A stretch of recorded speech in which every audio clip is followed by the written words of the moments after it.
Hi friends, ఈరోజు మనం కొత్తిమీర పచ్చడి చేసుకుంటున్నాను. చూపిస్తాను ఎలా చేయాలో. జీలకర్రను మిర్చి రెండు ఆయిల్లో ఫ్రై చేశాను. అండ్ పల్లీలు కూడా ఆయిల్లో ఫ్రై చేసినవి. ఇవి రెండు మిక్సీ వేసుకున్న తర్వాత అండ్ ఆయిల్లో కొత్తిమీర టమాటో కలిపి మగ్గించుకొని చింతపండు అండ్ పచ్చి వెల్లుల్లిపాయలు వేసి మగ్గించుకోవాలి. చల్లారిన తర్వాత ఇవన్నీ మిక్సీ పట్టుకొని పోపు వేసుకోవాలి. ఉప్పు వేసి మిక్సీ చేసుకున్న కొత్తిమీర పచ్చడి. దీన్ని ఇప్పుడు పోపు వేసుకుందాం. మూకిట్లో నూనె వేసుకొని ఆవాలు, జీలకర్ర, కొద్దిగా మెంతులు, మినప్పప్పు, శనగపప్పు, ఎండుమిరపకాయ, ఎల్లుల్లిపాయ ఇవన్నీ వేసుకొని కాస్త ఫ్రై అవనివ్వాలి.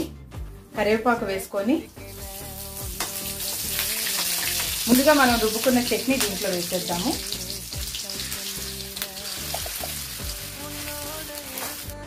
కొత్తిమీర పచ్చడి దీంట్లో వాటర్ వేసుకొని నేను మిక్స్ చేసుకున్నాను తాలింపు పెట్టుకునే ముందు మిక్సీలోని.